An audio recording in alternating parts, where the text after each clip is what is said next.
And another thing, Ivanova went on. Take plenty of money, as much as you can. Money decides an awful lot over there. It'll get them to bring them in more quickly, to leave them in the room with you for another hour. Everything has its price. And something else. At that point she fell silent and then said again, Yes, something else. You mustn't be surprised. I went there fully understanding what I was in for, but I couldn't have imagined it. We tell ourselves there's going to be at least something there that we recognize from who they were before, the outer shell at least, but there isn't. What do you mean by that? Said Boria, failing to understand. I mean exactly what I say. They no longer exist. It's as simple as that. It's another form of disappearance, and it even crossed my mind that it's a terrible sin to have thought this, but it really did cross my mind. Maybe it would have been better if they had. At least then it's all over straight away. Even if by some miracle they were to come back someday, it wouldn't be them, not by a long chalk. Don't be under any illusions, that's all. The people they are now, they too need love, they need parcels, they need letters. It's just that if you really are going out there, it was as though she couldn't believe such a show of mercy could have been bestowed on anyone other than herself. Don't go there thinking that you're about to see. There's nothing there, nothing. And in the brutality of this assessment, he recognized someone who had been tempered in the same way he had, a person of the 20s, whose honesty and stone-cold precision could never be beaten out of them. Make an effort to prepare yourself in advance somehow, because I couldn't conceal it, and he could see it all in my eyes. And he gave me this smile, you know. He smiled in a way my husband never would have smiled.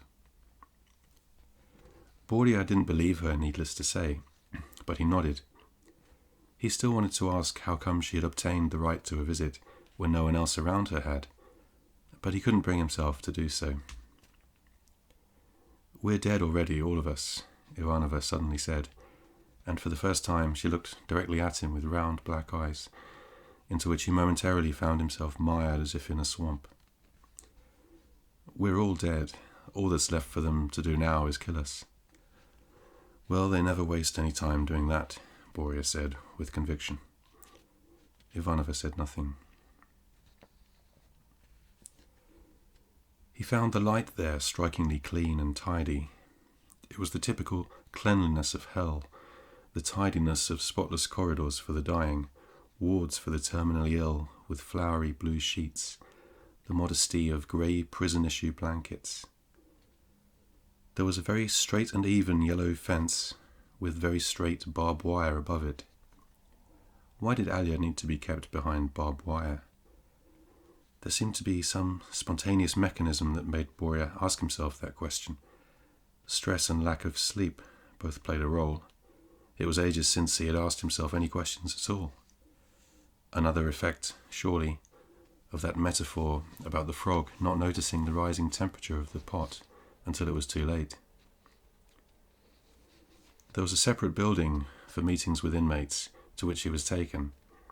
It too was remarkably clean, with light blue walls. Alia was at breakfast. There was no way she could be brought in early. She had to be fed at regular intervals, like at a sanatorium in the Crimea. Yet behind these light blue walls, behind the flowers, he could picture such a horrifying torture chamber, such an avalanche of humiliation and directly authorized violence, that his head spun and his eyes felt as if they were being pushed outwards by the pain. This was the worst possible time for the onset of a migraine. It was as if the shockwave was only now pressing down on his ears, though the explosion had happened back in September. Any moment now, he was going to see Alia. It was impossible to get his head around that. It was impossible to imagine that one could be given permission to travel into hell, as if you were going on a business trip or paying someone a visit.